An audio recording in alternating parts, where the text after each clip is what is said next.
নয়ন ভরে তোমায় দেখব, একটু দিদার দিবেন গো নবীজি, আমার নয়ন ভরে তোমায় দেখব, একটু দিদার দিবেন গো নবীজি, আমার নয়ন ভরে তোমায় দেখব।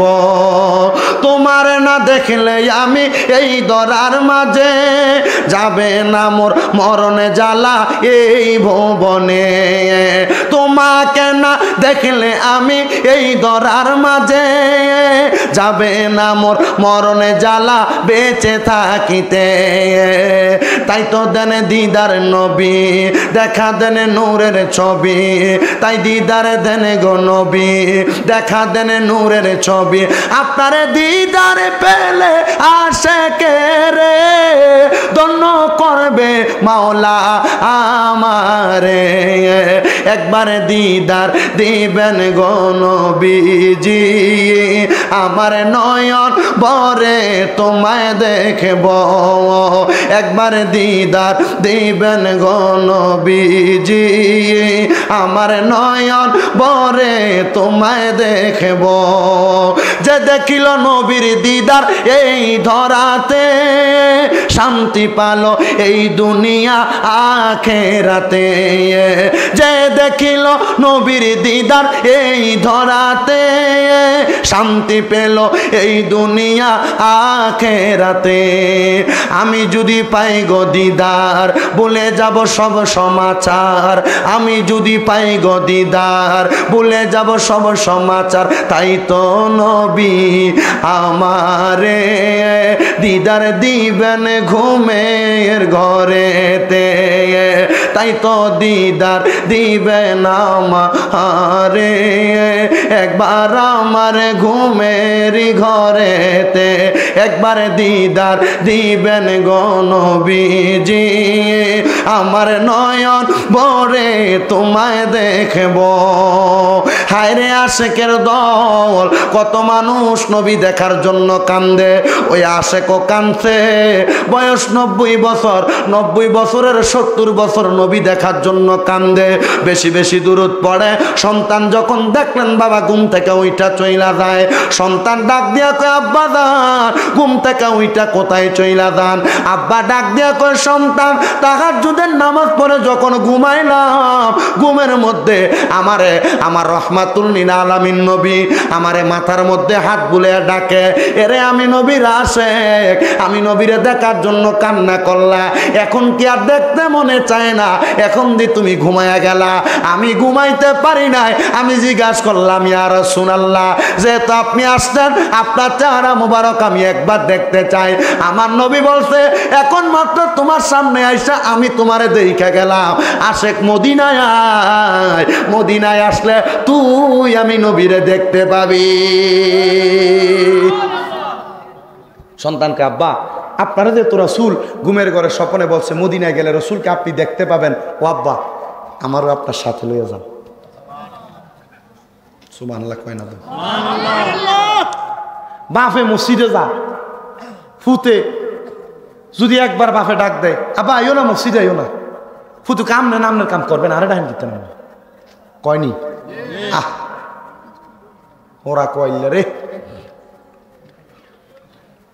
ওই ছেলে ডাক দিয়া কয় বাবা আপনি মক্কা মদিনা যাবেন, আমারে নিয়ে যান। ওই আশেক বলে নবীরে আমি এমনে দেখছি না রে, বেশি বেশি নবীজির প্রতি দুরূদ শরীফ আদায় করার কারণে আমি দেখছি।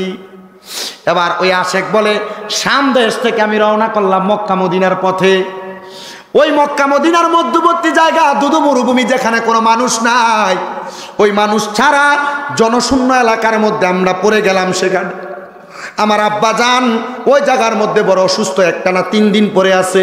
কয়দিন? 3 দিন অসুস্থ অবস্থায় পড়ে আছে, একটানা 3 দিন অসুস্থ।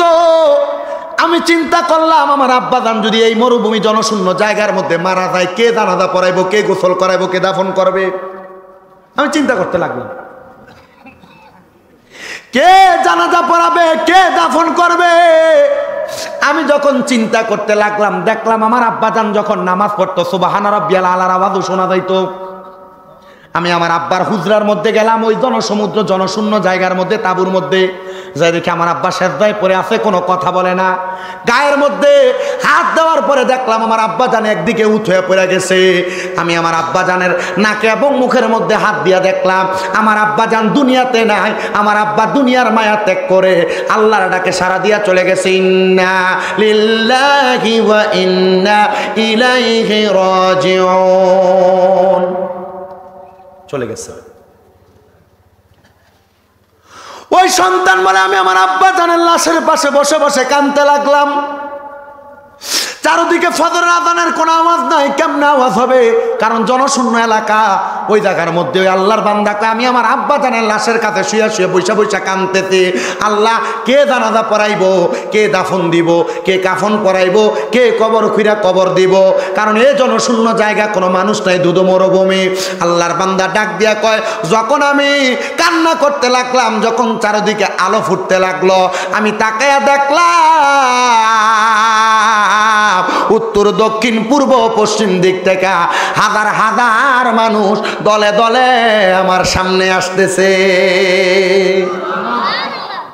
কোনো মানুষ নাই, কিন্তু দলে দলে মানুষ আসতেছে কই থেকে, খবরও তো কাউকে দেয় না।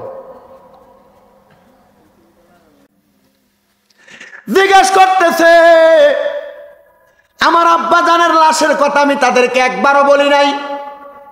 ওই মানুষগুলা এসে আমার আব্বা জানের লাশটাকে তারা উটের চামড়া সিলাই করা পাত্রের মধ্যে করে পানি নিয়ে আসছে, আমার আব্বারে গোসল দিছে। তারা গোসল দেওয়ার পরে কাপন পরাইছে। কাপন পরানোর পরে আমার আব্বার জানাজান লাশের সামনে তারা দাঁড়াইছে সিরিয়াল কইরা। আমি দাঁড়াই আমার আব্বা জানের জানাজান নামাজ পড়াইলাম। পড়ানোর পরে আমার আব্বা জানকে তারা সবাই মিলে দাফন করে দিল। আমি একজনকে সুযোদি দিগাইলাম, এ আল্লাহর বান্দা, আপনাদের কাউকে তো আমি খবর দেই না, আপনারা আসছেন কই থেকে? বলে খবর দিবা কেন? আর যে ব্যক্তি খবর দেওয়ার তিনি তো আপনারা খবর দিতে কোন। সুবহানাল্লাহ। জিগা, কে খবর দিছে? কে খবর দিল? বলে খবর কে দিছে শুনবা? বলে হ্যাঁ। বলে আমরা গতকালকে রাত্রে আমি ঘুমাইছি, ঘুমানোর পরে কে যেন সাদা পোশাকওয়ালা ঘুমের ঘরে স্বপ্নে আইসা আমারে ডাকতেছে, হে আল্লাহর বান্দা ঘুমাইয়া থাইকো না, যদি একজন সাচ্চা আমি নবীর প্রেমিক আশিকের রাসূলের জানাজার নামাজ পড়তে চাও, ওই তোমার দুদু মরুভূমির প্রান্তরে চলে যাও। ওই মরুভূমির প্রান্তরে একজন আশিকের রাসূল ইন্তেকাল করেছে, তার জানাজায় শরীক হয়ে যাও। আচ্ছা, মরুভূমিতে তো কোনো মানুষ নেই, জানাজা দেওয়ার জন্য তো কোনো মাইকিং হইছে নাই, শুনো কে দিল খবর? ওই ছেলে বলে আমি আমার আব্বা জানের সাথে থাকতে থাকতে মারফতের কিছু জ্ঞান অর্জন করেছি। তারা যখন চলে গেল, আমি আমার আব্বা জানের নিয়ম মোতাবেক আমি তাহাজ্জুদের নামাজ পড়ে আমার আল্লাহর কাছে বলতে লাগলাম, আল্লাহ, আমার আব্বা জানের মরার পরে এত মানুষ কেমনে জানাজার নামাজ পড়বার জন্য আসলো, আপনার কাছে জানতে চাই। ওই সময় আমিও দেখলাম সাদা পোশাক পরাও একজন ব্যক্তি আমার সামনে আইসা বলতেছে, এ আল্লাহর বান্দা, আমাকে তুমি চেনো? আমি কইলাম তোমার আব্বা যেই নবীর প্রতি সারা জীবন বড় দুরূদ পড়ে পড়ে আমি নবীকে দেখার জন্য কাটাইছে, আমি কইলাম সেই রহমাতুল লিল আলামিন নবীজি, ওই নবীকে দেখার জন্য তোমার আব্বা কাঁদছে। বলে আপনি কি আমার আব্বারে সাক্ষাৎ দিয়েছেন? বলে হ্যাঁ, 3 দিন অসুস্থ অবস্থায় তোমার আব্বা জান তাহাজ্জুদ পড়ে দোয়া করেছে, আল্লাহ যেন মরণের আগে একবার তোমার আব্বারে নবীর দিদার নসিব করে। তার ইন্তেকালের আগে ওই ব্যক্তি আমি নবীকে দেইকা দেইকা মারা গেছে। বলে তাইলে আমার আব্বার জানাজার নামাজ পড়ার জন্য আমি কোনো মানুষকে খবর দেই নাই, আপনারা আসলেন কোথা থেকে জানতে চাই? ডাক দিয়ে কয়, আমরা অন্য কোথা থেকে আগমন করি নাই, আমরা আগমন করেছি অন্য কোনো জায়গা থেকে নয়। আগমন করার জায়গা হইল এই মানুষগুলাকে আমি রহমাতুল লিল আলামিন নবী ঘুমের ঘরে স্বপ্ন দেখাইয়া দিছি, আমি নবীর আশিকের জানাজার নামাজ পড়ার জন্য তারা যেন এই জায়গার মধ্যে চলে আসে। বলেন আপনি যদি নবীর আশিক হন, নবীর সাচ্চা প্রেমিক হন, গোলাম হন, সাচ্চা প্রেমিক আর গোলাম যদি হন, আপনি এখানে মারা যাবেন, আপনার জানাজার নামাজের লেগে মাইকিং করানো লাগতো না। হাজার হাজার মানুষ আপনার জানাজা পড়তে চলে আসবে। আপনি ওই নবীর আশেক এমন হইতে পারছেন কিনা চিন্তা করেন। আপনি তো আশেক দাবি করেন, বাইতাম না আপনার বাদ মারে বাদ দেন না, আসেনি এমন আশেক? আপনি আশেক দাবি করেন, আপনার বাপে মানুষের তাই খুঁজা ভাত খাওয়ান লাগে। আপনি আশেক দাবি করেন, আপনার বাপ্পারে আপনি ঘর থেকে জুদা করে দিচ্ছেন, আলাদা করে দিচ্ছেন। কি এর আশেক তুমি? সিটার তুমি?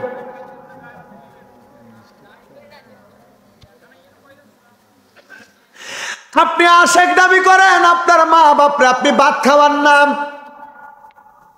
ওই আশেক দাবি করে মরার আগে নবীকে দেখা মারা গেছে।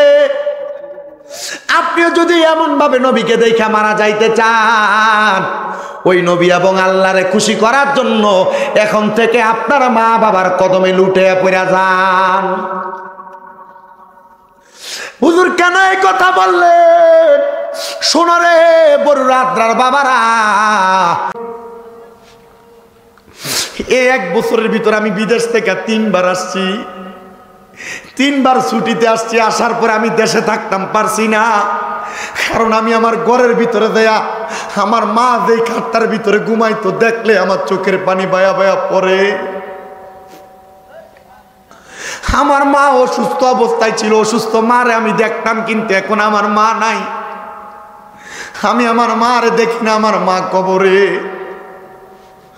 হুজুর আমার আব্বা জানের হাতের লাঠিটার দিকে চাইলে আমার চোখের পানিটি বায়া বায়া পড়ে। আমার আব্বা জানের লাঠিটা বর দিয়া দিয়া চলতো।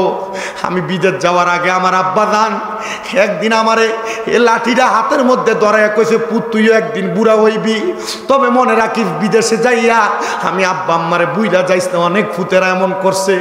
হুজুর বিশ্বাস করেন, লাখ লাখ টাকা কামাই করি, আমার মনটা শান্তি নাই।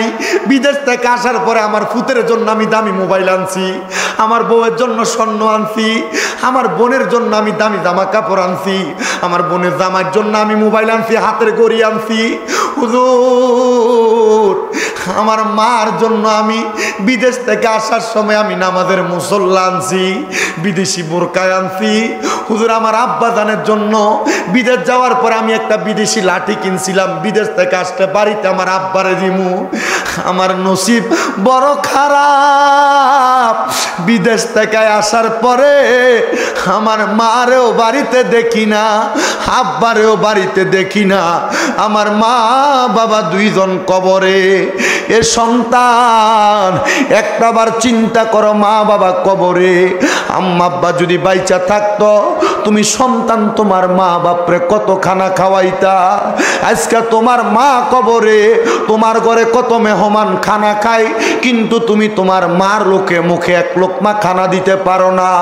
তোমার আম্মা জান কবরে, তোমার মার মুখে 1 লোকমা খানা দিতে পারো না। তোমার আব্বা জান কবরে, আব্বা জান রে দামি কোনো জামা কাপড় পরাইতে পারো না। এ সন্তান যাদের মা বাবা বেঁচে আছে, ওই মা বাবার মতো রত্নটারে এখন থেকে যত্ন করো। আল্লাহর কসম তুমি সন্তানের উন্নতি কেউ থামাইয়া রাখতে পারবে না। আর যাদের মা বাবা নাই তারারে জিজ্ঞাসা করো, আমার টাকা আছে, পয়সা আছে, সম্পদ আছে, আমার মা বাপরে দিতে পারি না।